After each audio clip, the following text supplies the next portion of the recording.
you were still in journalism up to 2000, and you were there but you were involved in it in the nail-biting 2000 election, that defining election. I was the head of the Fox News. I was going to ask you to just talk about this. Yes, lovely thing to be, right? I mean, there were moments when that job that job proved to be pretty terrifying for other people. But tell me that situation. Just explain a little bit. Just before we get on to news items, I'm just think we need to talk about that a little bit. So what was that like? I mean, you're there, and it is an insanely tiny, slim margin. I remember that night so vividly. Tell me about that night. Well, you have to go back a little bit. I had done consulting work for Roger when he was the president of CNBC. Jack Welch had appointed him president of CNBC. And he asked me to come in and look at the daytime programming and so on and so forth. And I put forward my ideas. He was fired for, something he said, apparently. And Rupert hired him to start the Fox News channel. So he called me and said, I don't know how television news organizes itself. Can you help me? And blah, blah, blah. So I did that.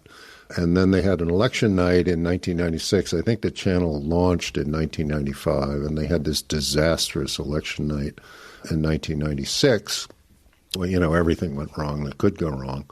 And so Roger asked me to come in and head up the decision desk for election night broadcasts, and I did. And we had a good night in the midterms in 1998, and we did fine all the way through the primaries in 2000. And then it came to the presidential election, and it was we got Florida wrong 3 times, or no, twice actually. So we called Gore at the other networks had called Gore early, and the model showed that Bush couldn't win Florida. Election night projections of winners and losers is not that Andrew Sullivan will win, it's that John Ellis can't win, right? So that's how you approach it. And so all the networks decided, based on the models and the data, that Bush couldn't win Florida, so everybody projects Florida. And then around 10:30, it's like, maybe he can win Florida. So we retract the Florida call. And so when did you made the Florida call first? We were last. You were last? Okay. We were last. Something to brag about at this point. No, and the only reason we were last is because Arnon Mishkin, who now runs the decision desk for Fox News Channel, was like, this just doesn't seem right. And the one thing that made us, was sort of persuasive on it didn't seem right is because in the early exit poll data, Bush was only ahead by 7 in South Carolina, which was basically impossible. So, maybe there was something wrong with the sampling, maybe there was, et cetera. So anyway, we called Gore. Gore wins Florida, 937 or whatever it was. And then we retracted it about an hour later.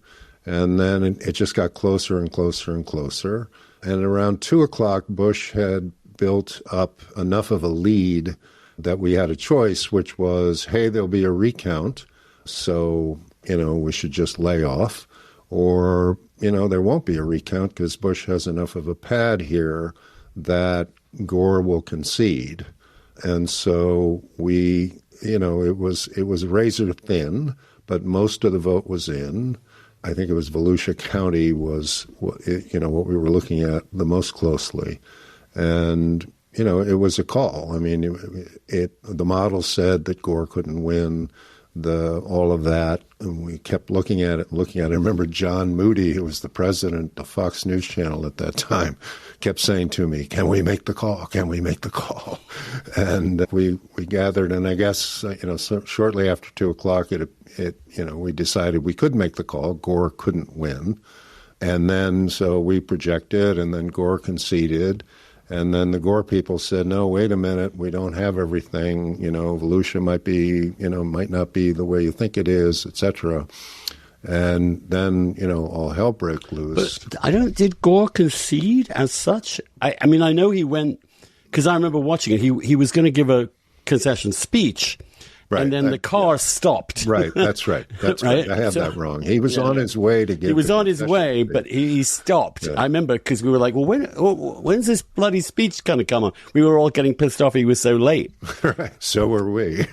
I was chatting with Matt Drudge, believe it or not, while I was because of course, I smoked a big ass spliff just after it was called because what else are you going to do? It's over. And then as I'm completely out of it watching the TV, it's like suddenly I'm like, am I really high or is this taking a hell of a long time for Gore to get out of his car? That's what happened to me. So I'm like calling Drudge and we're texting each other. We're like, what the fuck is going on? And anyway, good times, I guess, horrible times. It was actually incredibly, I mean, a kind of defining moment, I think, for the 21st century when we look back on it. It was, the 21st century began in America utterly deadlocked with the first time the red and blue stuff was really laid out. That's when those colors came to represent what they came to represent. And we couldn't resolve it.